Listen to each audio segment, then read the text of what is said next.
Avant de commencer ce podcast, laissez-moi vous parler un peu de notre commanditaire au trio économique. Jean-Sébastien Lebrun, avocat fiscaliste de chez Spiegel Ryan.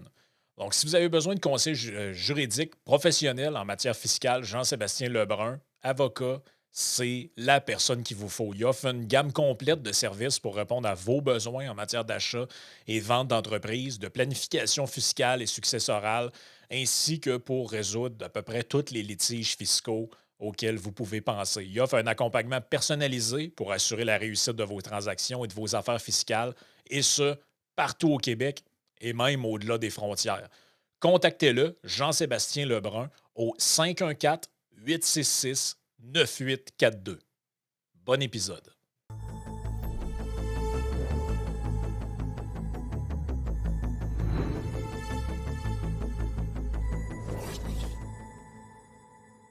Bienvenue dans le trio économique. Aujourd'hui, on va parler de l'illusion tranquille 20 ans plus tard. Ça risque d'être intéressant, mais juste avant. La brique d'Antoine Bernier, les leçons du passé, tome 3, le courage de faire face. Est-ce que Elliott va retourner dans son époque, dans les années 2025-2026, ou il va rester jamais en 1925? Pour l'instant, je ne le sais pas, je ne l'ai pas encore lu. Mais comme je viens d'annoncer à Frank que j'ai des vacances qui s'en viennent bientôt, je m'en suis rendu compte il n'y a pas long, qu'on était déjà rendu quasiment fin février. Calif, man, pas le temps de respirer, sacrément. Fait que, Dit-il avant de parler de ses vacances. j'ai comme objectif de lire ça dans mes vacances, les 500 pages d'Antoine, qui semble avoir eu beaucoup de difficultés à clore son histoire, là, parce que 500 pages, là, ça veut dire que ça ne voulait plus finir son affaire. Il devait avoir trop d'idées dans sa tête, mais c'est vraiment bien fait, sincèrement. Là, c'est vraiment bien fait. Fait que je m'engage à lire ça pendant ces vacances-là au chaud en Floride. Yes, ben écoute, aujourd'hui, c'était tout récemment, je pense, l'anniversaire du fameux documentaire de Joanne Marcotte, L'illusion tranquille. Et puis, on en a parlé dans d'autres segments parce que Joey et ses amis de Génération Ambition organisaient un visionnement pour les 20 ans. Joanne était là pour commenter. Puis, ils ont essayé d'inviter plusieurs personnes Ouais. qui ont participé à cette aventure-là à l'époque. Et On il y a en vu a. Yuri Chassin quand même, qui était présent sur place. C'est ça, il y a des trucs qui vieillissent mieux que d'autres. Attends, mais Yuri ne faisait pas partie du documentaire. Non, mais il est monté aller-retour, venir voir Ah, le OK. documentaire. C'était vraiment sympathique lui parler. Il s'en vient zen, puis il prépare une coupe de petits mauvais coups avant de partir du Parlement. Là. Je pense qu'il va s'amuser d'ici la fin, Yuri Chassin. Sure. Ouais, c'est ça. En tout cas, Écoute, je vais laisser ça au gars des vues. J'ai hâte de voir Yuri. Il nous avait promis des hôpitaux privés au Québec. Fait que... Ah, t'es pas fin. pas ça que je voulais faire. C'est quoi ça? Je sais pas, parce qu'en fait, j'allais dire, il y a des trucs qui ont mieux vieilli que d'autres dans le je sais documentaire. qu'est-ce que tu vas faire. Je le sais tellement Puis, ce que tu vas Man, j'étais faire. sûr que t'avais des cheveux dans le documentaire. T'en avais pas, c'est ça, finalement. C'est ça que je savais que tu allais faire ça. Yann disait à tout le monde que Vincent avait des cheveux dans le documentaire, juste pour teaser le monde. Puis finalement, Vincent, faut le Tu les as dire. perdus quand, tes cheveux, man? 18 ans. Mais faut le dire, Vincent, t'as bien vieilli quand même, là. Ben non, mais c'est vrai, là, tu faisais dur un peu. Non, pour vrai, là, tu sais, faut le dire, t'as bien vieilli. T'aurais pu être un joueur de ligne à l'époque. Écoute, on va laisser ça de C'est côté. le choix de lunettes s'est amélioré aussi, hein, quand même. Effectivement. Écoute, on fait ce qu'on... Ça respecte bien la phrase que je vous dis tout le temps. J'ai une face pour la radio, une voix pour l'écrit. Hey, mais dans le documentaire, tu parles pas tant que ça, honnêtement. Puis on dirait que la seule chose que tu fais, c'est bitcher la souveraineté. C'est quand même... Ça a changé avec le temps, pareil. Hein? Il y a bien des choses qui ont changé avec le temps. C'est sûr que, tu sais, dans les participants qui étaient là, je pense que j'étais le plus jeune, peut-être le deuxième plus jeune. Carl Vallée était là aussi. Carl Carl Vallée, comme je l'ai pas vu. Il a probablement parlé des syndicats. Mais Carl était là. J'ai même pas remarqué Carl. Donc, si j'étais pas le plus jeune, j'étais dans les derniers du groupe en termes d'âge. Puis, bien sûr, quelqu'un qui a 18 ans n'est pas particulièrement, disons de même, éloquent. Mais on a parlé de ça justement dans la partie Patreon du show de ce lundi. Puis le panel est impressionnant, le panel des jeunes, parce que on est 20 ans plus tard. Fait qu'on peut faire un peu de recherche sur qu'est-ce que chacun est devenu. C'était pas un panel de tarés, là. Non, ben, il y avait un qui est Steve Rademacher est médecin. Paul Baudry est associé principal dans un des plus gros cabinets au Canada. Carl Vallée était attaché de presse du premier ministre Harper et dans sa propre, ben pas sa propre, mais un associé principal dans une grosse firme canadienne Laurent Moss a un PhD en. Écoute, en j'ai de la misère à informatique. comprendre. Ben, il est C'est- prof en France aujourd'hui, si je ne me trompe pas. La dernière fois que j'ai suivi avec lui. Mathieu Matt- Laberge, économiste senior SCHL. Exactement. Qui a été, par contre, je pense, Chief of Staff pour Jean-Yves Duclos. Voyons. Pourquoi Pour je. vrai? Non. Oui, je pense qu'il a travaillé pour Duclos pendant un moment quand il Ouais, était mais en même ministre. temps, le Darth Vader, Jean-Yves Duclos, man, la métamorphose est complète. Là. Je Ben, veux dire, ça fait c'est partie des choses qui ont peut-être un petit peu moins bien vieilli. c'est Ouais, la c'est ça seule que j'allais chose qui a dire. mal vieilli dans l'illusion tranquille, c'est Jean-Yves Duclos, là, on s'entend. Là. Mais en même temps, on ne sait pas qu'est-ce que Duclos il pense quand il est au gouvernement. Il y a beaucoup d'économistes qui y vont parce qu'ils ont un dada, puis ils oublient qu'après ça, ils doivent faire Ouais. bien des sacrifices. Je serais pas surpris qu'il soit. Si on lui demandait, je te parie 100$ que. Il est Pour ceux déçu. non, qu'il a été pour la taxe carbone et qu'il était prêt à accepter bien des compromis parce que la taxe carbone fait du sens de la perspective d'un économiste. Non, mais Mais attends un tu peu, tu t'en vas pas en politique avec Trudeau en 10 ans. Là. Moi, mon but, c'est de faire adopter une taxe carbone. Puis je suis prêt à avaler toutes les autres couleuvres. Là, genre, à quel point tu es prêt d'avaler de la marde pour un objectif pas si intéressant que ça. Là. ben écoute, si tu le sais, tu peux penser que l'adjectif est plus intéressant, mais tu peux aussi pas réaliser à quel point tu vas manger des couleuvres. C'est Ouais, tout mais à fait tu sais, possible que tu te fasses. non, mais tu sais, tu peux pas passer dans un documentaire de même, tenir ce discours-là, puis que ton objectif de vie, c'est de faire adopter une taxe, sacrément. Là. Ben encore une fois, je te rappelle, puis ça, on en a déjà parlé, mais la taxe sur le carbone est très populaire parmi les économistes. C'est juste qu'il y en a qui oublient tout le temps la partie de dire que ça doit venir avec d'autres choses comme des baisses Ah non, mais massives des je, impôts. je comprends ce bout-là, mais ça peut pas être ton seul objectif. Genre, Je te c'est garantis. l'objectif de merde là, de vie. Là, Je te garantis qu'il y en a beaucoup d'économistes qui pensent comme ça. Faut jamais que le gars debout décide d'aller au gouvernement, sérieusement. On est foutu s'il va. Là. Ben, en fait, c'est une des leçons que j'ai de l'illusion tranquille. C'est la leçon Godbout, je l'appelle aujourd'hui. Mais, tu sais, je veux dire, c'est. En tout cas, c'est. Fait combien de temps tu l'as regardé, Vincent, de ton côté? Ben, en fait, pour aujourd'hui, c'est parce que, bon, un petit peu de contexte, j'avais parlé à Joey que peut-être j'allais passer au Québec parce que le Fraser fait quelque chose, puis ils ont retardé la date. Donc, alors que quand j'en parlais à Joey, c'était possible que j'allais passer. Puis De j'ai toute dit, façon, t'es écoute, pogné dans la neige en Virginie. Là, tu peux plus sortir de chez vous. apparemment, c'est exactement OK. ça. Les avions ne peuvent plus décoller, anyways. Mais quand je parlais à Joey, il y avait peut-être la possibilité que je vienne au Québec. Ça ne s'est pas concrétisé. Mais je me suis dit, si j'y avais été puis que j'avais eu à répondre à des questions là-dessus, c'est quoi mes pensées sur le documentaire? Donc, je me suis mis à le réécouter. Et ben, j'ai en fait comme 4 leçons importantes que je pense que j'aurais pas jamais pu parler à cette époque-là. Puis c'est comme les 4 choses que je dirais aujourd'hui s'il y avait un récapitulatif ou un remake de l'illusion tranquille.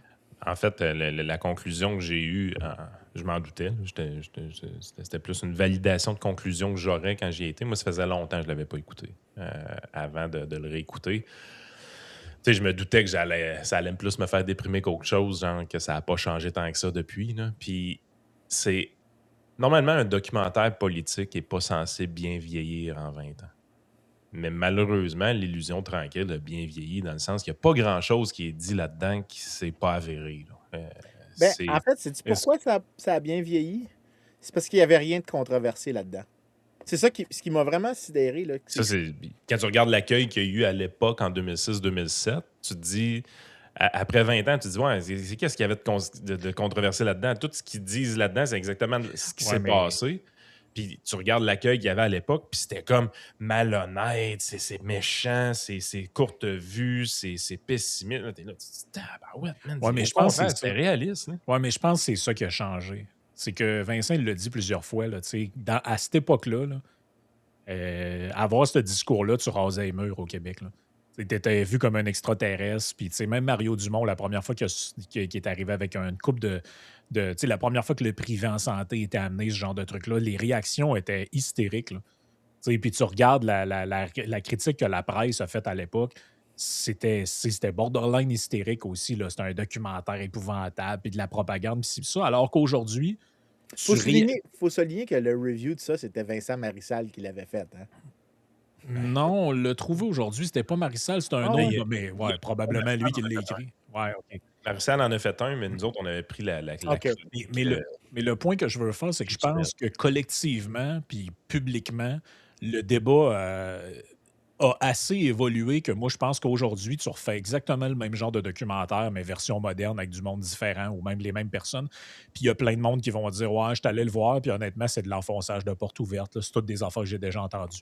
Mais à l'époque, c'était controversé de dire ces trucs-là. Tu sais, quand tu dis, Yann, si je suis allé le voir, il n'y a rien. Ouais, Vincent t'a dit, c'est parce qu'il n'y avait rien de controversé là-dedans. Il n'y avait rien de controversé pour aujourd'hui. Mais à l'époque, Non, ça non, c'est pas ça. l'était en Christie, là, pour vrai. Non, mais c'est différent ce que je vais dire. Ce que je devrais dire, c'est pas que c'était pas controversé, c'est que c'était du point de vue d'un économiste. Donc, ça, c'est vraiment la première leçon. D'un point de vue d'un économiste, ce qui est dans le documentaire, c'est absolument banal. Puis, c'est pas une insulte ici. C'est que tu prends n'importe quel économiste, puis tu vois Jean-Yves Duclos ici étant très utile. Jean-Yves Duclos est définitivement parmi les économistes les plus à gauche au Canada.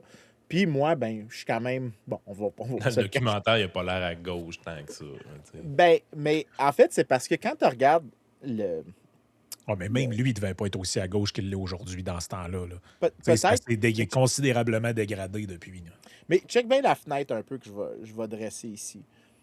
Prends les opinions des économistes puis tu dis, OK, on va aller dans une direction, puis vous pouvez débarquer de l'autobus à chaque fois que vous voulez. Si vous pensez qu'on a dépassé un point que vous n'aimez pas, vous pouvez débarquer, mais on va juste aller dans une direction, puis combien de gens on va avoir dès qu'on fait le premier pas dans cette direction-là. Ben, le point que je fais, c'est qu'à partir du point qu'on était à l'époque, tu devrais avoir à peu près 100% des économistes qui embarquent dans l'autobus. Puis tu vas pas avoir beaucoup de monde qui va débarquer pour une longue ride. Mais tu Ouais, sais, juste.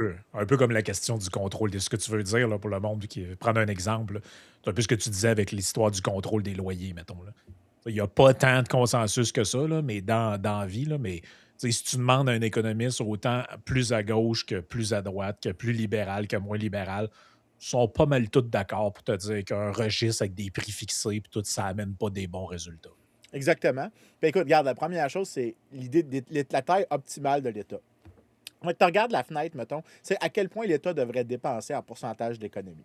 Fait que tu regardes tous les articles, puis j'ai fait une recension un peu avant de venir ici, puis j'ai cherché des articles de méta-analyse.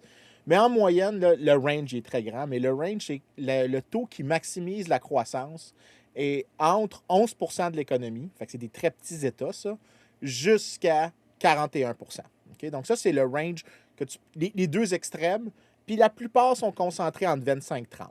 OK? Fait que tu sais, tu as une idée à peu près de c'est quoi la taille optimale de l'État. Si tu regardes le Québec n'est même pas à l'intérieur de cette fenêtre-là. Il n'est même pas à l'extérieur, la plus extrême de l'extérieur, de la fenêtre extérieure de l'extérieur. OK? Il n'y a comme aucune chance que tu peux dire l'État québécois est peut-être optimal dans ses dépenses publiques. Tu pourrais être le plus à gauche, donc croire le chiffre le plus élevé de la gang. L'État québécois est déjà, toutes dépenses confondues, plus large que le plus large de ce qui est acceptable pour maximiser la croissance économique. Même chose pour la France. Même chose pour la France, mais tu sais, toute somme des gouvernements, quand le documentaire est écrit, c'est 42% toute la somme des dépenses, donc juste un peu au-dessus de la fenêtre.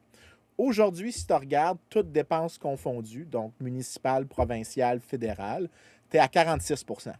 Donc, on s'est même éloigné de la fenêtre de ce qui est optimal depuis. Fait que déjà là, puis encore une fois, je suis comme si j'étais en train de dire que le point le plus extrême de la fenêtre, c'est le point acceptable. Alors que, comme j'ai dit, la moyenne des points, c'est entre 25 et 30. Fait qu'on est définitivement au-dessus de la moyenne. Puis tout ça, ce que tu dis là, c'est intéressant parce que Joey et son équipe ont actualisé les chiffres dans l'illusion tranquille. C'était un bout qui était le fun dans la représentation privée où ce qu'on était. C'est que tu vois les graphiques que Joanne avait fait à l'époque, puis que là, que ça arrêtait en 2006. Puis là, tu vois le chiffre de 2025 apparaître en haut. Là. Mais il y a une place où est-ce qu'on s'améliorait, Vincent. Il y a un style de statistique, à toutes les fois qu'il présentait ce genre de statistiques-là, le Québec faisait soudainement un peu mieux toutes les comparaisons avec l'Ontario. Oui, C'est la seule conclusion que j'avais, c'est la seule chose qu'on fait mieux qu'avant, là, c'est que maintenant, quand on se compare à l'Ontario, en 2026, on est mieux qu'en 2006. Hey, c'est-tu pas merveilleux? Bien, ça, c'est la réponse que je t'ai déjà dit. C'est le Québec n'a pas rattrapé l'Ontario autant que l'Ontario a décidé de laisser le Québec le rattraper. Ouais, C'est ça qui puis s'est passé. dans tous L'Ontario les a autres adopté. classements, le Québec, tu sais, on était 54e à l'époque en 2005 sur le PIB par habitant selon tous les États en Amérique du Nord. Ben là, on est 55e. Tu sais, fait qu'on on s'est zéro amélioré. C'est pas parce qu'on a rattrapé l'Ontario qu'on s'est amélioré. Fait que le mirage ontarien, il va falloir qu'on arrête ça au Québec, là, toutes les comparaisons avec l'Ontario, ça n'a pas de sens. Hein. Oui, puis non seulement ça, mais en plus, comme je pointais en fin de semaine, j'avais envoyé aux gens dans le, dans le chat room qu'on a en privé, mais une étude que le Fraser a faite, qui n'est pas tant une étude qu'une compilation des statistiques publiquement disponibles, où est-ce que tu vois la croissance qu'il y a à Toronto. Puis tu regardes toutes les régions métropolitaines de l'Ontario, ils ont toutes de la croissance quand même assez appréciable. Mais qu'est-ce que Toronto a? Zéro pin bar. Fait qu'en gros, là, la croissance de l'Ontario qui est déprimante, c'est en partie le résultat des politiques provinciales, mais largement en résultante de l'incapacité de Toronto d'avoir des bonnes politiques publiques, notamment au titre du logement, parce que tu rends la ville complètement inaccessible, tant pour les entreprises que pour les individus qui cherchent des meilleures opportunités. Fait que dire que le Québec a rattrapé relativement à l'Ontario, c'est vraiment plus une admission de l'échec des politiques publiques à Toronto et au niveau de la province qu'un témoignage en faveur de ce que le Québec a fait depuis l'illusion tranquille. Donc, sur ce point-là, quand je dis que c'était banal, c'était vraiment banal, en fait, ce qui était dit. Puis, c'est pas juste ces dépenses publiques. Hein. Si tu regardes, par exemple, à un moment donné, un peu une discussion sur la complexité de ce que l'État fait, donc de rendre la bureaucratie ingérable, bien, tu regardes, par exemple, qu'est-ce qu'il y a eu depuis...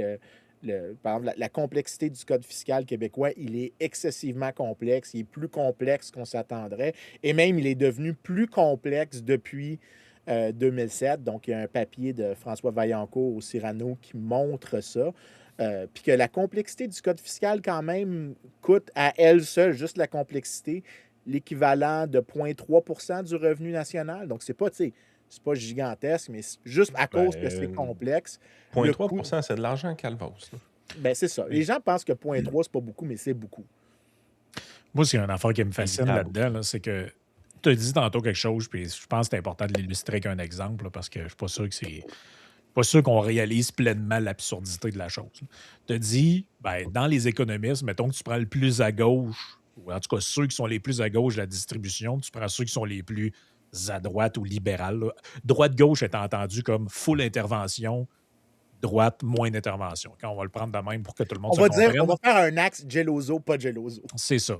Fait que sur l'échelle Geloso, on dit, ben, 11 là, c'est pas mal ça. Si t'es vraiment libéral, hardcore, tu te dis, ben, 11 de dépenses de l'État dans l'économie, c'est ça qui maximise la croissance. Puis si t'es vraiment à gauche, plus, interventionniste, t'es dans le fitzgibbonisme, les deux pieds là-dedans, tu te dis, ben non, moi, je pense que c'est 41 Ben, tu regardes un pays comme la France. 56, eux autres? Moi, j'ai 57 en 2024. Je sais pas si le chiffre est bon. Moi, ça, je sais des chiffres de même, ça n'a pas rapport de savoir ça. Mais Yann, des Français. Mais Yann, c'est pas ça le point, le pire là-dedans. C'est que tu trouves des gens, malgré que l'éventail des économistes allant jusqu'au plus à gauche, te dit 41 sont à 57. Et à tous les jours, tu as des gens dans les médias français qui te sortent des phrases du genre « Oui, mais depuis le virage libéral sous Mitterrand, la France a tombé dans la dictature du néolibéralisme. » Ça s'appelle malade, c'est le tournant de la rigueur. Oui, le tournant de la rigueur, le virage libéral, les élites libérales. Tu es là, mais de quoi vous parlez? Les élites libérales à 57 du PIB, vous allez vous arrêter où? Juste à 100? Ou, Le chômage des jeunes, est-tu encore à 25-26 en France? Oh, j'ai pas mis ça à jour comme chiffre. Tu pourrais facilement trouver la statistique de nos jours, mais... Mais une société qui a déjà eu du chômage des jeunes à 25-26 là, c'est pas ce qu'on appelle une société très, très dynamique. Oui, bien, laissons la France de côté parce qu'on devrait généralement faire ça. 21,5, Yann. Wow. Encore? En tout cas, De- selon les chiffres de 2020, Car- de 2026, selon les données les plus récentes, Hey, 21,5 chômage à 22 chez les jeunes. Après ça, ils se demandent pourquoi la merde la pogne dans les banlieues. Voulez-vous que je vous l'explique? Ben, écoute, c'est sidérant Les qu'on gens travaillent doive. pas, man. C'est sidérant le nombre de fois qu'il faut qu'on répète ça. Puis je me souviens qu'un des commentaires que j'ai fait, mais qui n'a pas fait le tape dans l'illusion tranquille, c'est qu'on a eu une petite discussion à un moment donné où j'ai dit, ben, si tu veux réussir l'intégration des gens qui viennent de l'étranger, arrête de réglementer les métiers, arrête de réglementer autant, certes, je l'ai pas dit, je pense, de manière aussi éloquente que j'essaie de le dire maintenant, mais si tu rends le travail impossible, si tu rends l'entrepreneuriat impossible, tu vas avoir moins d'intégration des immigrants, tu vas avoir un désillusionnement des jeunes à l'intérieur de la société qui vont se sentir qu'ils ne sont pas capables d'accéder au début de l'échelle, que c'est Ah, pénible je vais pour eux de devenir commencer. giton. Ben aussi, mais après ça, c'est que tu t'enlèves la manière de s'accomplir par l'activité, de rendre service à d'autres, de faire du travail, de faire de l'entrepreneuriat. Donc, ce que tu as, c'est une jeunesse qui est plus désillusionnée et désattachée du reste, mais aussi qui valorise des trucs comme. Puis là, je pense pas que j'ai dit ça à Je viens de l'époque. ramasser à militer pour Mélenchon puis le LFI là, quand tu as 22 de chômage dans la jeunesse. Hein. Oui, je pense que tu peux arriver à ça, mais aussi d'accepter le Front national, le ralliement national, le Rassemblement national, parce qu'il dit que tes problèmes, c'est la faute des gens qui ont des couleurs, comme dirait l'imitation que Frank fait d'un personnage de podcast que j'aime qu'il imite. Tous les immigrés, ceux qui apportent le tiers-monde, deviennent le tiers-monde. Ben, c'est sûr qu'à un moment donné, tu vas trouver des gens avec peu de croissance comme ça qui vont accepter le discours de ce personnage-là Ouais, parce qu'ils ont une manière de blâmer. Mais tu sais, les discours, puis ça, c'est quelque chose que j'avais essayé de souligner une fois dans un débat. Si tu n'as pas beaucoup de croissance économique, la croissance économique légitimise tous les régimes politiques. C'est incroyable comment ça peut légitimiser. Les gens vont accepter énormément de choses si leur qualité de vie s'améliore. Parce que les gens ne se soucient pas tant que ça de la politique, ils se soucient beaucoup de leur qualité de vie. Et si tu as des améliorations visibles, tangibles et appréciables, les gens vont légitimiser. Ben, en plus, il y a un récent article dans Quarterly Journal of Economics qui mesurait ça, qui disait la croissance. Si tu as expérimenté de la croissance quand tu étais jeune, tu es beaucoup plus confiant tant dans tes institutions gouvernementales que dans les autres personnes. Donc, l'attachement à la société dépend de la croissance. Fait que je pense qu'à l'époque, on n'avait pas apprécié ce point-là.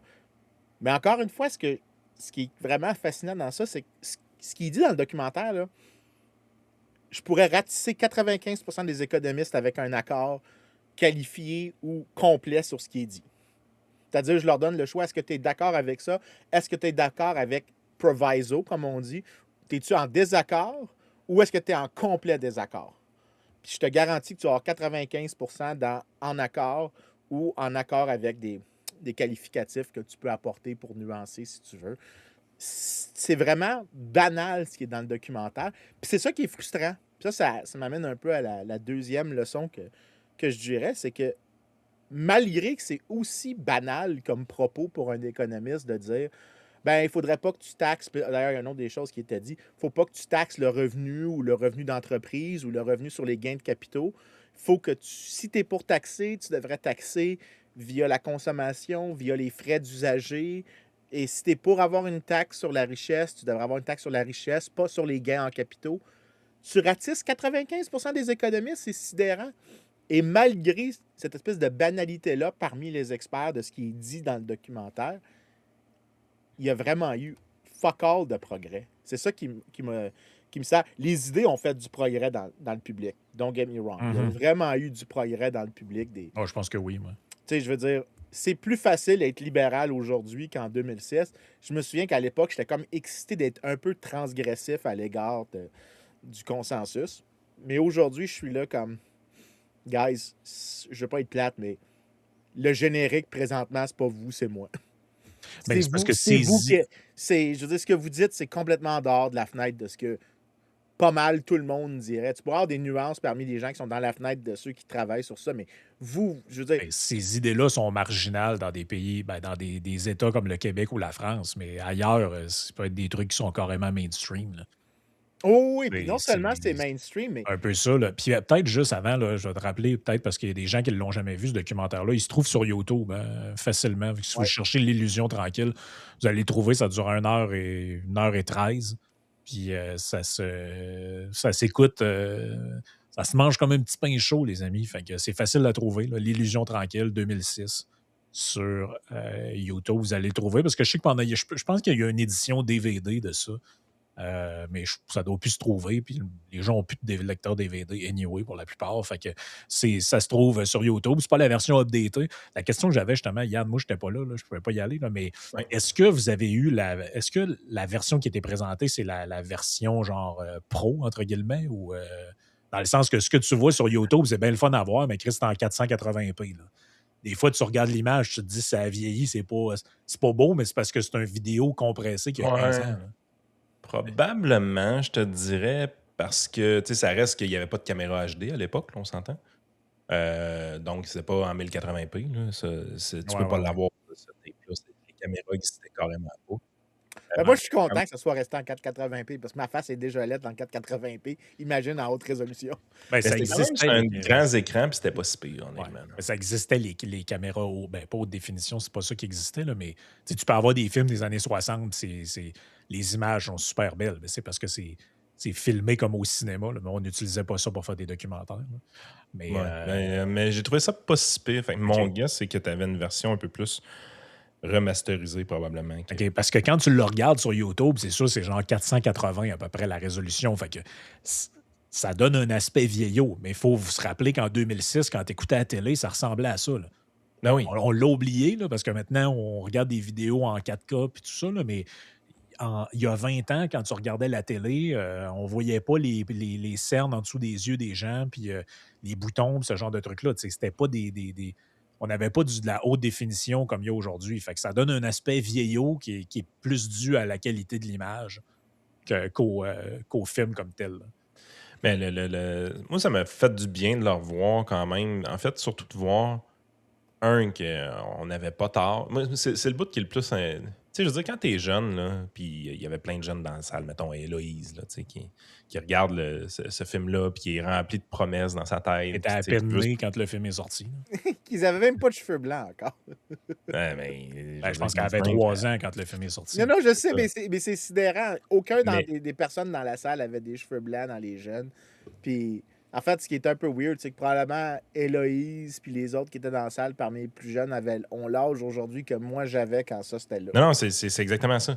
C'est exactement mon point. Fait que, tu vois que la naïveté que vous avez quand vous parlez à l'époque, où est-ce que vous voulez changer le monde un peu, puis comment est-ce que vous allez y arriver. Puis Mathieu Laberge est un de ceux-là qui parle le plus de ce côté-là, par exemple. Mais cette naïveté-là, on la retrouve dans ces jeunes-là aujourd'hui qui veulent eux aussi changer le monde. Puis tout. Mais moi, je suis comme le bonhomme de 41 ans assis dans la salle qui avait ton âge à l'époque, mais qui participait pas au film parce que moi, ce film-là, ça a été le début un peu de ma vision politique. Là. C'est là que j'ai commencé le gros wake-up call a commencé pas mal là, en 2005-2006. Puis, tu sais, moi, je suis dans la salle, puis j'étais là, je dis, ouais, moi aussi, j'ai déjà été comme, pas tant Geloso, mais un peu comme Mathieu Laberge ou un peu comme Paul Baudry, puis tu peux changer le monde, puis on est capable, tout ça. Puis là, t'es là, fast forward 20 ans plus tard, puis tu dis, fuck that shit, man. On est encore à la même calice de place qu'avant, puis il n'y a rien qui a bougé. La seule chose, c'est que c'est plus réceptif un peu, mais en même temps, on est complètement ostracisé des médias traditionnels. Je veux dire, ça, c'est le grand paradoxe. Genre. À l'époque, on était capable d'avoir accès aux médias traditionnels. On n'était pas ostracisé, on n'était pas en dehors du système, mais on n'était pas crédible dans la tête de personne, puis on avait l'air de des fous. Aujourd'hui, on n'a plus accès aux médias traditionnels pantoute, mais on a une crédibilité parce que des gens maintenant s'informent autrement qui est plus grande. T'sais, on a plus de notoriété puis on a plus grande facilité à parler à beaucoup de gens. Puis justement, de vendre des tickets pour un film vieux de 20 ans. T'sais. Mais ça, je pense que c'est plus un phénomène de polarisation qui est pas mal communément partagé à travers l'Occident. Là, que ce que tu pourrais Parce appeler... que juste finir mon point par rapport à tout ça, c'est que l'affaire, c'est que c'est réconfortant de voir on avait raison. C'est réconfortant de voir qu'il y a encore des jeunes qui rêvent à changer le monde. C'est réconfortant, je te dirais, de voir que le panel de jeunes à sélectionner à l'époque a vraiment bien réussi dans la vie. Ça, c'est le point qui est le plus marquant là, du documentaire. Quand tu prends le temps de rechercher chacun des jeunes de ce documentaire-là, là, c'est tous des gens qui ont vraiment bien fini dans la vie, là. Qui ont eu beaucoup de succès. Ah, comment Vincent? Ouais, contrairement, mettons, à certains partis politiques qui, à l'époque, se choisissaient des chefs qui, aujourd'hui, sont en prison. Là. Fait- Excusez. Ben non, mais tu sais, je veux dire, Si Frank, il m'a cassé. Si. ben, oui. Oui. Effectivement, Définitivement. c'est le résumé. Mais je veux dire, quand tu regardes cette jeunesse-là, tu sais, je veux dire, elle a réussi. Fait que là, t'es là comme quelqu'un qui tombe dans ce type d'idée-là à ces âges-là, a tendance à les maintenir au fil du temps, puis a tendance aussi à avoir un certain succès dans sa carrière. Fait que là, t'es là, tu dis, pourquoi ces gens-là se font traiter d'idiots? Puis, tu sais, moi, je dirais un peu, les jeunes d'aujourd'hui, si vous faites traiter d'idiots parce que vous avez des idées droites, ben, levez la tête un peu. Là. Je veux dire, ça fait partie de la game. Là. Ça ne veut pas dire que vous allez mal finir dans la vie parce que quelqu'un pense que vous êtes des idiots parce que vous avez dépensé plus à droite aujourd'hui. Mais écoute, moi, je partage pas du tout ton constat là-dessus parce que Tu m'étonnes. ben, c'est parce que, comme ma femme dit, quand tu es d'accord avec quand on est d'accord, c'est seulement toi qui es d'accord avec moi. Euh, c'est le résumé que ma femme fait de nos arguments. Ben, tu es juste d'accord avec moi quand tu es d'accord, mais c'est pas que tu as raison. Moi, j'ai raison. Joke aside, je pense que oui, on a même plus d'accès aux médias. Ça se voit juste au nombre de citations que l'Institut économique de Montréal est capable d'avoir dans les médias. Dans le temps, on faisait peut-être 800 entrevues par année. Là, je dis on parce que je suis sur le staff de l'Institut et sur le board. Je connais les chiffres par cœur, par mémoire institutionnelle. Si on avait 800 entrevues par année en 2006, c'était fucking beau. Aujourd'hui, l'IADM peut faire du 2000, 3000 entrevues par année, hit média. Donc, puis ça, on parle de médias généraux. Je pense que ce qui se passe, puis je pense que tu as créé l'illusion, c'est la polarisation que je mentionnais.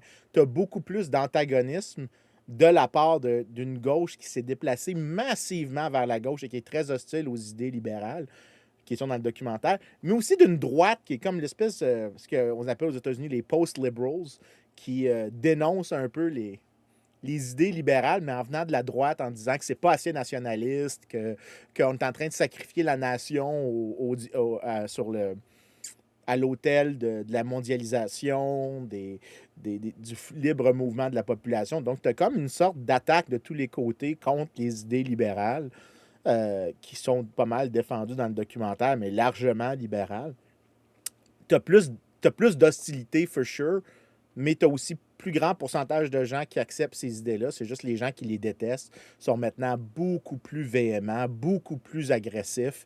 Et ça les fait chier. Puis c'est pour ça que je pense qu'ils sont plus agressifs. C'est parce que la présence de trucs comme l'Institut économique de Montréal, mais avant, tu avais juste l'Institut économique de Montréal. Là, maintenant, tu as la Fédération canadienne des contribuables. Tu as les deux gros jambons incel de Yann et Frank, apparemment, parce que... Ah, mais là, tu peux pas nous compter là-dedans. Nous autres, on est en dehors du système. Alors, nous autres, notre nombre de citations dans les médias dans une année, c'est 0. Là. Oui, mais en fait, non, parce que tu t'es cité des fois à la soirée est encore jeune. Non, mais ça veut dire, pense-y qu'est-ce que ça veut dire. Ça veut dire qu'un truc que toi, tu dis qui est marginal est même capable de causer une réaction dans ce qui est plus dans le mainstream. Tant qu'à être cité par Olivier Niquette, j'aime autant dire que je ne suis pas cité pantoute. Là. Ben, écoute, ça, c'est un bon jugement de valeur. Je suis d'accord avec toi sur Quelle tête de gland. L'essentiel. Je le soit dit. J'accepte l'essentiel du jugement de valeur.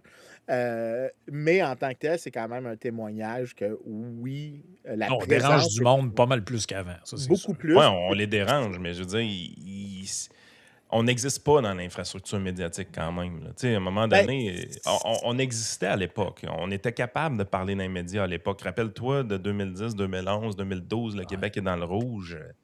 Non, mais il y a quand même quelque chose qui est en train de shifter dans le sens que, tu sais, maintenant, là, c'est rendu quasiment que t'es candidat QS, tu dis que t'es de centre-droit. Là. Ah ouais, je veux dire, ils sont tous rendus ça.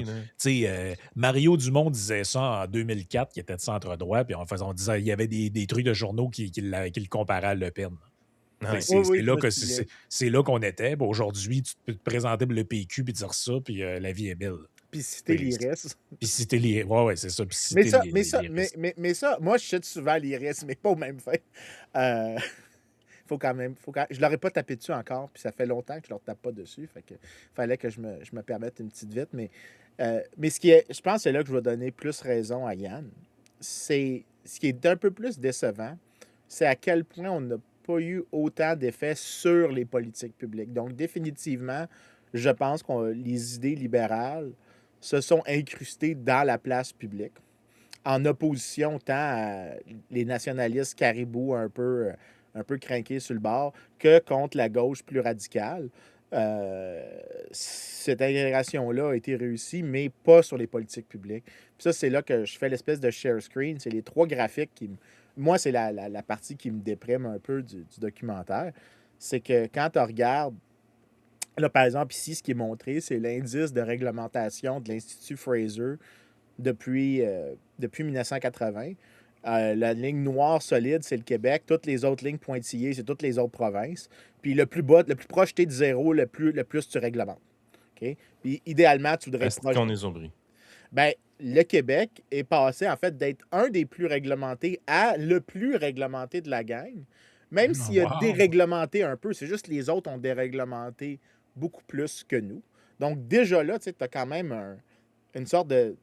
Je te dirais que je suis un petit peu déçu qu'on n'a pas eu plus d'effet à convaincre que tu devrais déréglementer certains secteurs du marché, tu devrais ouvrir à la concurrence, tu Il y a devrais eu pas un faire. mouvement pareil. Philippe Couillard, tu vois qu'il y a eu un mouvement de déréglementation réelle de son côté, mais la CAQ s'est assurée de tout canceller ça très rapidement, là. Ben, ça ressemble pas mal à celui des dépenses publiques. Fait qu'ici, j'ai pris juste les dépenses publiques provinciales. Puis c'est depuis que le Québec a atteint pas mal le plateau auquel il reste autour dans les années 70. C'est les dépenses publiques provinciales, donc pas fédérales, pas municipales, en pourcentage de l'économie. Puis j'ai mis quelques dates puis repères ici. Fait que quand la réingénierie de l'État du supposé néolibéral Jean Charest commence, l'État québécois fait un petit peu plus que 22 de Achevé. l'économie. Je sais. La grosse réingénierie de l'État, l'État québécois est en fait plus petit. Fait qu'il est à peu près à 22. L'illusion tranquille sort. L'État québécois est un petit peu au-dessus de 23 de l'économie. De là jusqu'à. Il commence vraiment à être temps qu'on crisse le logo dehors, là. Faut le dire, là. Ben, tu t'en vas un petit peu dans la direction que je vais, là, du moins temporellement. Il commence Mais vraiment, vraiment à être temps qu'il sac son camp, là. ben oui, puis en plus, quand tu regardes les dépenses publiques maintenant, les dépenses publiques sont plus élevées qu'au pic qu'on avait euh, en 2014, juste quand Philippe Couillard a pris le pouvoir. Puis j'ai mis une petite ligne ici où est-ce que tu vois que les deux lignes pointillées, c'est l'austérité / l'hystérité. Est-ce que tu vois que les dépenses publiques ils ont baissé là, relativement au PIB. Oh, oui. Mais c'est relativement au PIB seulement. C'est pas les dépenses par capita ajoutées pour l'inflation. C'est juste que l'économie a grossi plus Non, ils ont rapidement. ralenti la croissance des dépenses. Exactement. Et tu vois qu'il y a une petite baisse, mais c'est le seul épisode dans lequel, tu sais, il y a eu une Ah, il y a réduction. eu comment de manifestations, sacrément, pour cette petite baisse-là? Exactement. Puis c'était, je pense, insignifiant. C'est pour ça que, C'est insultant pour notre intelligence. Sérieusement, là, les Surtout. syndicats qui ont manifesté dans ces années-là, là, c'est insultant pour Ah notre ouais, non, intelligence. les syndicats, moi, pas que ça me dérange pas, mais ce que je veux dire, c'est qu'eux autres, ils ont joué leur rôle qui est le leur dans le spectre social de la gauche militante. Moi, ce qui me dérange le plus, c'est que ça fait des années qu'on se fait casser les oreilles, qu'on fait de la désinformation et que les médias sont là. Une chance qu'ils sont là pour informer le public. Chris, ils ont manufacturé cette crise-là de A à Z en répétant une fake news matin, midi, soir, comme quoi il y avait de l'austérité au Québec, alors que c'est jamais arrivé. il y a eu Ça, c'est un Ouais. des premiers éléments de mensonges médiatiques répétés sur à peu près toutes les tribunes, par à peu près tous les chroniqueurs pendant des années. Même, ils le répètent encore aujourd'hui. Parce que là, quand Éric Girard va présenter son budget à Gérald Filion, là, ça prend 3 questions que la question arrive. C'est genre, mais là, monsieur Girard, est-ce que ça signifie pas à quelque part un retour à l'austérité libérale, là? Ben, ça te montre aussi L'austérité à quel libérale. point les gens ont accepté une fausse narrative, je pense, là-dessus. Il n'y a pas. Écoute, l'austérité, là, quand tu lis, par exemple, Alberto Alessina, qui est le gars qui a écrit un livre qui s'appelle Austerity, qui est comme c'est quoi des plans de consolidation fiscale.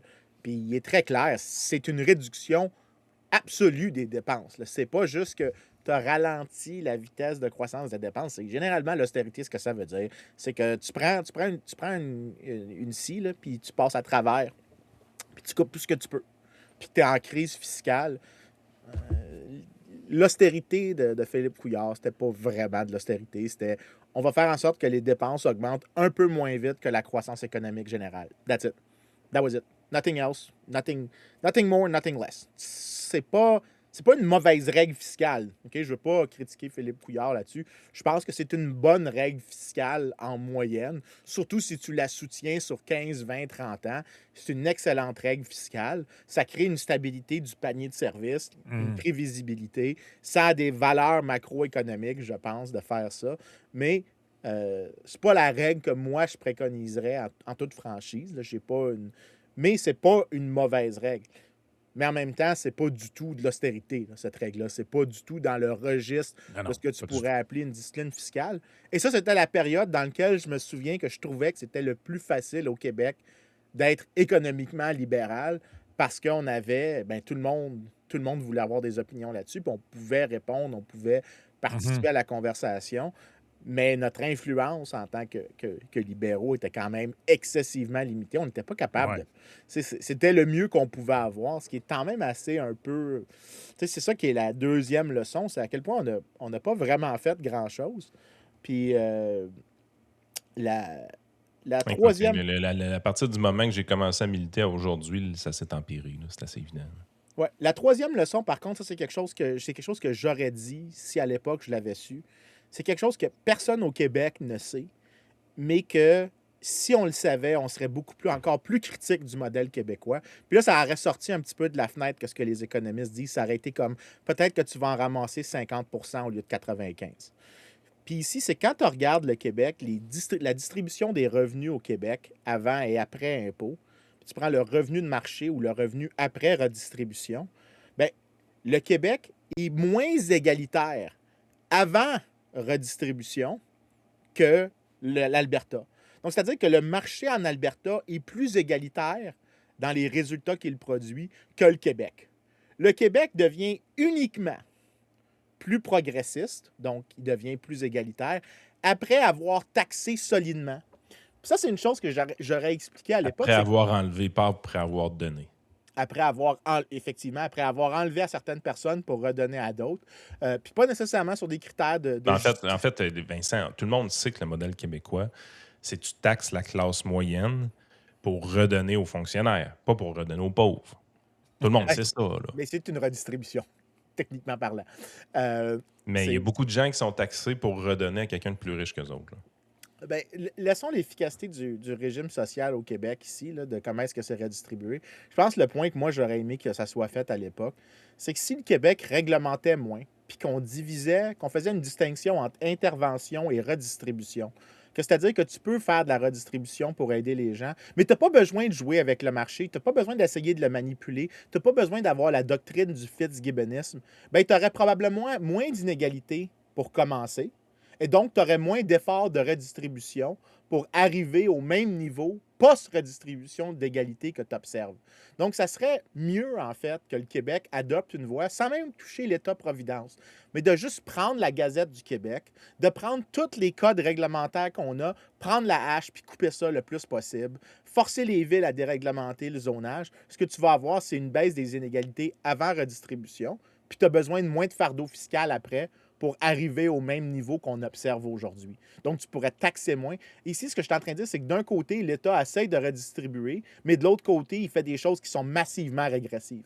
Si à l'époque, j'avais dit ça, je pense que ça aurait augmenté peut-être un peu marginalement la portée du discours libéral au Québec, de souligner à quel point l'État est tout aussi régressif qu'il est progressiste. Ben Vincent, je vais te résumer par tes propres mots ce que tu viens d'essayer d'expliquer.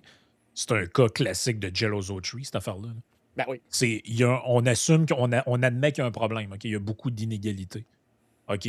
Est-ce que ce problème-là a été créé par l'État qui prétend aujourd'hui arriver avec la solution? La réponse, c'est oui. avec les multiples réglementations, puis multiples ci et ça. Ils créent un problème, puis après ça, ils prétendent être ceux qui arrivent avec la solution. Ils disent, ouais, on le sait là, que ça crée des inégalités, puis que ça empêche des gens d'avoir des opportunités, mais on va régler ça en prenant à lui pour donner à lui. Ouais, mais si tu n'avais pas fait ce que tu as fait au départ, peut-être que tu n'aurais pas besoin de prendre à lui pour donner à l'autre. Exactement. Peut-être pas une bonne idée. Peut-être qu'on pourrait régler le problème à sa source au lieu de mettre un plaster dessus. Mais écoute, moi, la question que j'ai envie de te poser, Vincent, puis Yann, dans le fond, c'est une question ouverte qu'on peut réfléchir. Quand je suis allé j'en avais parlé un peu, mais je ne suis pas sûr que j'en avais parlé dans le trio, là, mais quand je suis allé au Maroc, là, puis j'avais suivi une couple de conférences là-bas, entre autres organisées par l'IEDM, là, il y avait un Tu veux dire organisé par Epstein? exact, par Epstein. Il y avait un des panels qui était là, un des conférenciers, en fait, il y était deux, dont le thème, c'était Classical Liberalism through Cultural Creation. Puis, dans le fond, ça réfléchissait à comment on fait pour disséminer les idées libérales. Puis, tu sais, ça nous rejoint parce que, dans le fond, le podcast, c'est à ça qui sert. On prend des idées, des concepts économiquement libéraux, puis on les explique, soit des concepts, soit des événements du passé, mais en tout cas, tout ce qui a rapport avec ça. Puis via le podcast, on essaie de disséminer ces idées-là. Après ça, tu as le livre, évidemment. Bon, ton livre, ça en fait partie, autour du libéralisme. Bon, Achetez-vous votre copie.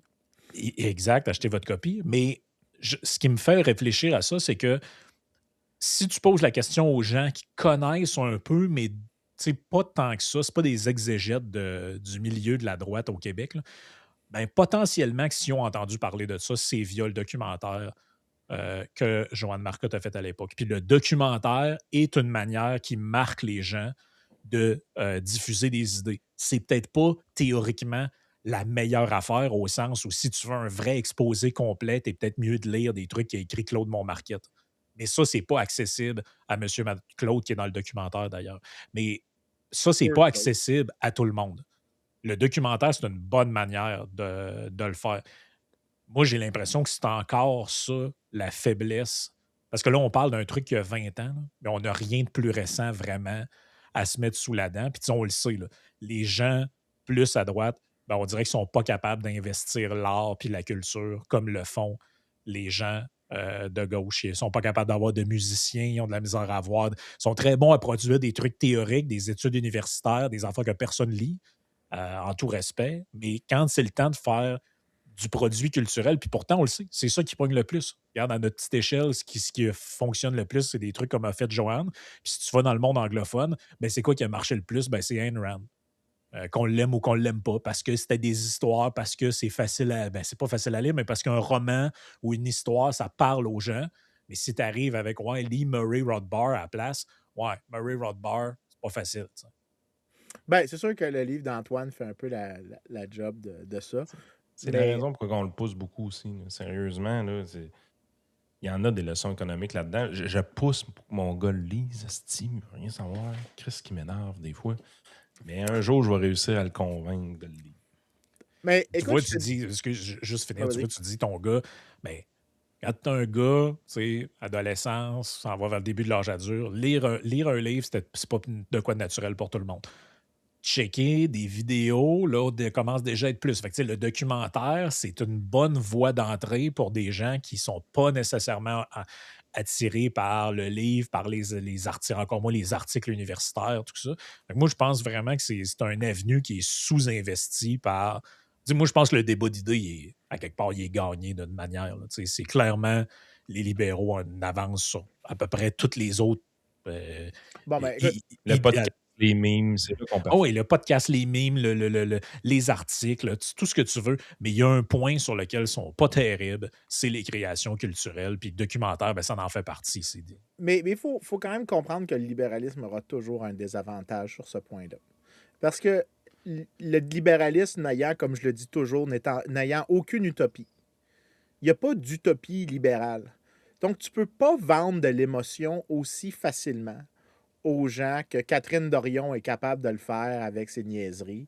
Même si ça veut rien dire ce qu'elle dit, puis que, quand c'est appliqué, ce qu'elle dit, ça crée des tragédies humaines. Mais c'est beaucoup plus émotionnellement, il y a une plus grande connexion émotionnelle qui est faite si tu réagis de manière purement primale, primitive à ça.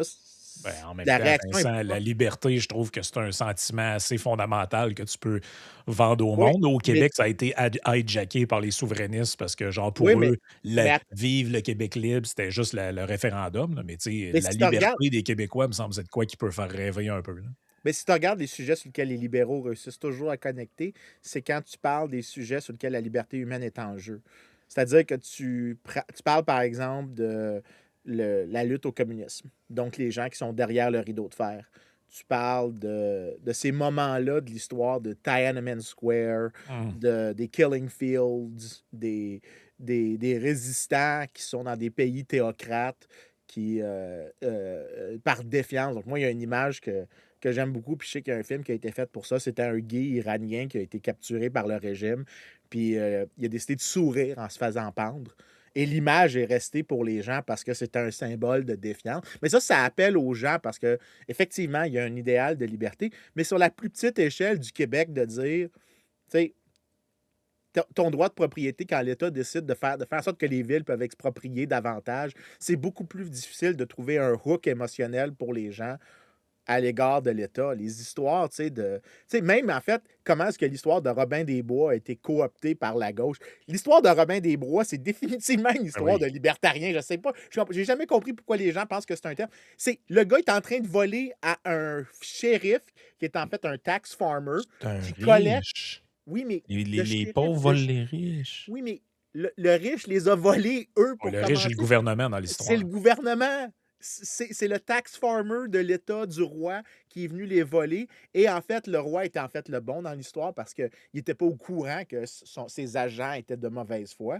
Mais là, il volait les taxes qui leur avaient été, qui avaient été pris contre eux. Donc, c'est pas. J'ai jamais compris cette histoire-là, mais Ah, même mais si tu je vais vois. te le dire, moi, pourquoi? Parce que c'est un peu mon point depuis tantôt. C'est qu'il n'y a personne qui veut investir, notamment le domaine du cinéma, pour rendre ces histoires-là à leur grandeur normale, puis ils laissent des estis de gauchistes instrumentaliser l'histoire pour la déformer à leur fin. Ben, regarde, Ouais, mais c'est Atlas pour ça Shrugged a été mis en film. OK? Il y a 3 films d'Atlas qu'ils sont Shrugged. tous Puis pas bons.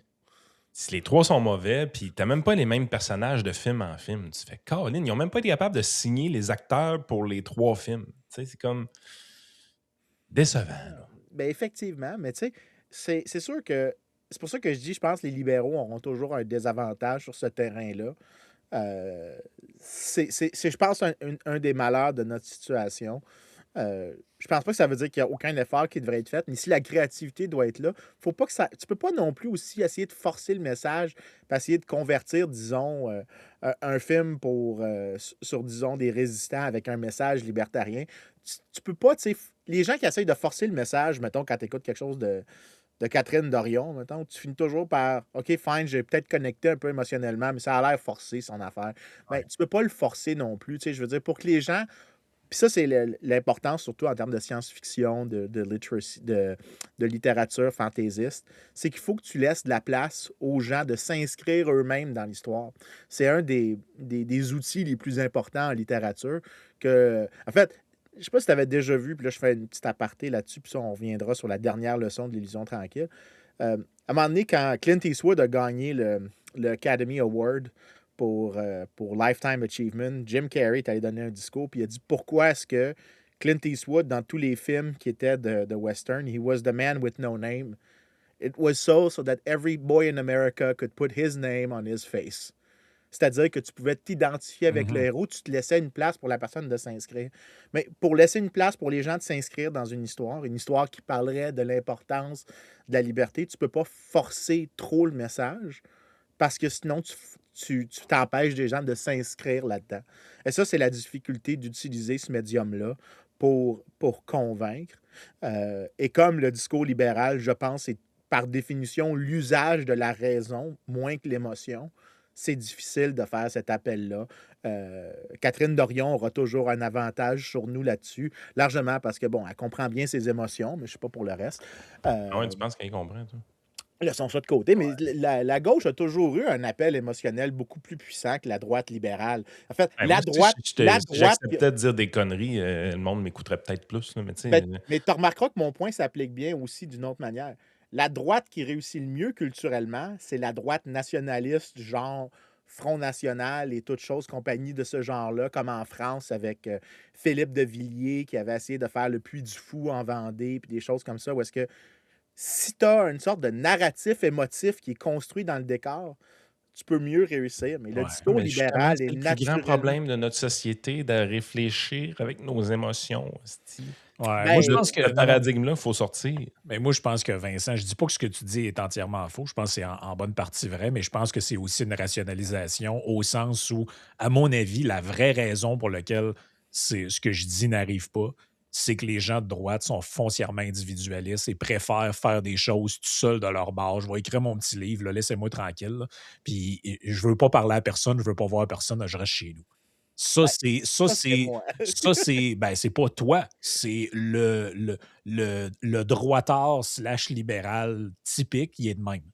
Oui, Veut effectivement. pas voir personne, puis il aime mieux travailler tout seul sur son article que personne va lire, que de contacter du monde, les remettre dans une pièce, de jaser, puis de dire: «Hey, on pourrait faire un film, un documentaire», puis essayer de Ben, écoute, c'est la raison, c'est qu'on n'a pas de on n'a pas de «tissu social» entre guillemets entre les gens de ce milieu-là. C'est la raison fondamentale, ben, c'est elle. regarde, Mais je l'illusion peux-tu. tra regarde, est-ce que tu Non, non, je vais mais il illustrer ce reste, que il tu reste 5 ben, minutes. Vincent, J'aimerais ça. tais-toi donc 2 Mais secondes. attends, il reste la dernière leçon. On peut-tu le Ah faire dans la ouais, on va taverne? la faire, inquiète-toi Ah, pas. c'est- Mais c'est pour illustrer ce que Frank vient de dire, OK? L'illusion tranquille est présentée à Saint-Le-Bourgneuf. Je me dis, j'ai acheté mon billet genre la veille. Puis la seule raison pourquoi je l'ai acheté la veille, je me suis dit, OK, finalement, j'ai rien dans ma soirée. Puis j'aurai le temps. Puis ça fait longtemps que j'ai pas vu Joanne puis Denis. Fait que mon intérêt d'y aller, c'était d'aller voir Joanne puis Denis. c'est pour ça qu'il se porte bien. Puis ma femme, j'ai dit, tu viens-tu? Elle a dit, oui. Je dis, hein, tabarouette, depuis quand tu veux sortir le vendredi soir? Toi, j'ai fait, ouais, on est rendu un couple qui date le vendredi. Simonac, OK. Ah, on part, puis on y va. Elle a-tu dit qu'elle voulait y aller avec toi? Oh, ouais, il était OK. cool. Là, c'est sûr. Mais là, tu sais, ça a été super bon parce que sur place, ben, j'ai parlé à Yuri. On a rencontré Sylvain Légaré, qui a été Oh, conseiller wow. municipal pendant longtemps à Québec, pendant 12 ans, sous l'équipe La Bombe. D'ailleurs, il nous a conté des histoires magiques. Fait que, tu sais, Annick a pu connecter avec lui. Fait que c'est super le fun de voir Sylvain et Annick se parler de leur job, tu sais. Puis elle a connecté avec une fille de respect citoyen. Fait que là, j'étais là, c'est quand même cool. Là, tu sais, je veux dire, tu as parlé quand même à un ancien conseiller municipal, un conseiller municipal présentement, tu sais, partager de l'expérience, quand même vraiment le fun. Mais mon instinct premier, c'était de pas y aller. Puis quand je suis sorti de là, tu sais, le monde a été super fin. Là. J'ai parlé à du monde, puis le monde était gentil, puis tout ça. Puis quand je suis parti de là, j'étais fatigué, puis je me disais, ah, c'est que j'aime pas ça. J'ai tout le temps pogné pour parler à plein de monde. Si j'ai ça, câlisse. Mais les gens, ils réalisent pas souvent. Puis il y a beaucoup de monde à droite qui ont ce type de personnalité-là, que ça ne Mhm. tente pas tant que ça de voir du monde. Puis je sais pas pourquoi on est de même, mais tu sais, je veux dire, mes idées politiques, tout ça, j'ai tout le temps été capable de les diffuser aux affaires de même. On fait des affaires sur Internet, mais d'aller dans un rassemblement, puis tout ça, il y a trop de monde, le monde m'énerve, puis on a un côté sauvage un peu plus à droite qui nous nuit énormément, là, on va se le dire. Ouais, mais écoute, écoute, on parlera de ça après. Je répondrai à ça parce que je vais quand même faire la 4e leçon, Ouais, qui est vas-y. celle, Ah, là, celle arrête qui de nous nous. faire chier avec ça. Là. Ah, c'est qui princesse? T'es tellement. Pour un mal commode, t'es tellement une princesse, ça n'a aucun sens. T'es comme le gars le plus high maintenance que j'ai jamais vu. Euh, High maintenance. high De quoi tu maintenance. parles? High maintenance. High maintenance. C'est que t'es high maintenance. La 4e leçon, puis c'est celle qui me fait le plus chier, c'est qu'ils ont pris des morceaux de notre histoire puis ils l'ont accepté. Puis c'est toutes les affaires qu'ils n'ont pas faites, l'autre partie qui venait avec. Ça, c'est ce que j'appelle l'effet Godbout. Puis c'est à cause de Le taxe quoi? Geloso, là, Ben, comme c'est avec les ça. Ils taxis. font tout le temps ça. Puis j'ai fait la gaffe. C'est pour ça que maintenant, je refuse, tu sais, de dire. C'est pour ça que quand T'as je pas parle de. refusé d'éditer les choses du PQ, mon ami? OK. C'était gossant. Alors, t'arrêtes de se poivrer un petit peu, là. Ouais, c'est un peu ça. La Mais taverne, ça s'en vient. la taverne, ça s'en vient. On va se garder le poivrage pour la taverne. Mais c'est à quel point. Tu sais, dans le documentaire, tu as Marcel et tu as Claude qui disent qu'on devrait shifter puis Duclos qu'on devrait le plus possible se déplacer vers un dosage de la fiscalité qui est vers les frais d'utilisateur et la taxation à la consommation et non pas la taxe sur le revenu, la taxe sur le revenu des bénéfices des sociétés. Et depuis l'illusion tranquille, une des choses qu'il y a eu au Québec, c'est que les frais d'usagers ont beaucoup augmenté. Mhm. Mais ils n'ont pas fait ce qu'on avait dit, c'est que le Ouais, point, mais c'était pas de collecter plus de revenus, c'était de collecter les mêmes revenus différemment. Ils ont fait, et ça, c'est pour ça que j'appelle ça l'effet Godbout. Chaque fois que, voyons, Luc Godbout se prononce en public, ils vont les taxes à écouter la l'idée. consommation sont plus efficaces que les impôts sur le revenu. Ta gueule, hostie! Mais Ils vont y monter puis ils baisseront pas les impôts, Mais c'est câlisse! ça, mais ils vont prendre la partie du discours économique qui est absolument vrai, mais ils vont jamais suivre avec la chose. Et j'ai jamais eu d'illustration aussi puissante que ça, que la taxe Comprends-tu pourquoi carbone. qu'on dit que ta taxe carbone, c'est de la merde? Ben, c'est pour ça que j'arrête pas de le dire. Tu peux pas avoir une taxe carbone si tu fais pas le reste. Si tu fais pas le reste, c'est pas une bonne solution. Mais arrête de C'est- dire ça parce que Mais je le dis Christy... tout le temps. Mais c'est pour ça que je leur dis pas, faut que Ouais, tu mais le ils vont fasses rien que avec prendre le ça. bout qu'ils Ben veulent. oui, c'est comme l'histoire du revenu minimum garanti, là. Dans la vraie Ben version oui. libertarienne, tu scrapes tout le reste des programmes, tu Ils mets vous ça dans la diront poubelle. jamais. Les autres, ils vont pas faire ça. Ils vont faire tous les programmes de marde plus le revenu minimum Oui. garanti. Ah oui, C'est tu clair. peux pas avoir les deux. Mais ça, c'est la chose qui m'a vraiment déçu de ça. Puis je pense que euh, on aurait dû apprécier à quel point les politiciens aiment juste avoir une licence pour faire des choses qu'ils voulaient vraiment faire. Mhm. Donc, peut-être une sorte de, de note un peu négative. Puis je sais pas de. Si Joanne écoute, Joanne, c'est pas une critique du documentaire. Je pense pas qu'on pouvait envisager en avance qu'il y aurait une lecture aussi sélective de ce qu'il y a dans le documentaire. Mais honnête, la chose que je pense qui est le gros, c'est pour un recap pour les gens. Là, à quel point est-ce que dans l'illusion tranquille, d'un point de vue d'un économiste, c'est absolument banal ce qui est dit dedans, c'est pas controversé, c'est absolument à l'intérieur du mainstream. Tu peux récupérer à peu près 95 à 100% des économistes en allant juste dans la direction de couper certaines dépenses publiques et de faire de la désintervention. Puis tu as encore pas mal tous les économistes à bord. OK, tu n'auras pas l'IRIS, mais c'est pas des économistes. C'est Après ça, ça, j'allais dire les vrais, là, pas ceux oui. qui signent des lettres, là, genre 300 économistes supportent Avec telle un affaire. background Ouais, Quand t'es science Google, il n'y en a pas un esti qui est économiste dans la gang. ouais, ben ça, il y a des sociologues. Là. À quel point, par contre, il n'y a eu aucun progrès sur les politiques publiques, mais qu'il y a eu du progrès dans la popularité des idées. Ben, regarde ce que le PQ est C'est- en train de faire, Vincent. Tout le monde sait que le Fitzgibbonisme, là, le nationalisme économique, là, ce que Christine Fréchette a continué par après quand elle a pris son ministère, tout le monde se rend compte que c'est de la merde. Tout le monde le sait que c'est de la merde. On a donné de l'argent à des compagnies. On s'est fait fourrer. Le PQ s'en rend compte. Il dit on va jouer là-dessus. Nous autres, là, les subventions aux entreprises, aux multinationales internationales, là, c'est terminé. Là, tout le monde sont là. Ouais! Là, t'es là, tu dis hey, les clowns, Read the fine print. veillez-vous. Pourquoi Read- vous pensez qu'il a dit les subventions aux multinationales, c'est terminé?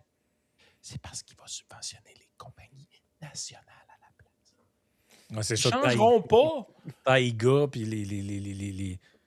les triporteurs électriques, puis tout ça, là, Mais c'est tu pas sais, fini, ça. Ils sont techniquement, habiles parce qu'ils utilisent ce qui fonctionne bien avec la population. Ils se disent, nous autres aussi, on va être populistes, on va le dire. Là, les subventions à Nordvolt, là, c'est pas de bon sens. C'est scandaleux. Donner de notre argent aux multinationales comme ça. Donnons-les à nos fleurons québécois. écoute, tout ce que l'État québécois, tous les fleurons que l'État québécois touche finissent par flétrir. C'est quoi un fleuron québécois? Tu sais, quelqu'un va me l'expliquer un jour, si on voit pas. Moi. Si l'État le choisit, il flétrira. Ouais, c'est ça. Ils sont C'est capables de tout faire ce que tu faner as n'importe quoi. Ça. C'est tout ce que tu as besoin de savoir. Mais Yes. ça reste que le danger, c'est que. Tu sais, c'est le fun de voir le PQ, ça, on a un centre-droit, là. Le gars a déjà posé des bombes, là, mais centre-droit, là, tu sais. Puis, non, mais c'est le fun, là. Plus de subventions, là. Nous autres, on a un centre-droit, là. C'est le fun de voir que le discours colle dans le public, le grand public. Mais à un moment donné, allez-vous donner le mérite aux gens qui sont libéraux pour de vrai un jour, vous pensez? Ou on va juste essayer de nous faire voler nos idées 7-8 mois avant les élections pour pas les faire 3-4 mois après? Là? sais, la réingénie de l'État, là, c'est pas une idée de Jean Charest, ça, là. Non, non, non. T'sais, c'est choquant. Là. Moi, Ouais. moi, je viens tanner. Là. À tous les maudits cycles électoraux, c'est tout le temps la même histoire, puis le monde se font tout le temps fourrer. Puis après ça, ils disent les politiciens sont tous pareils. Non, Chris, les politiciens pour qui tu votes sont tous pareils. Ouais, c'est ça. On passe à la partie taverne, les amis.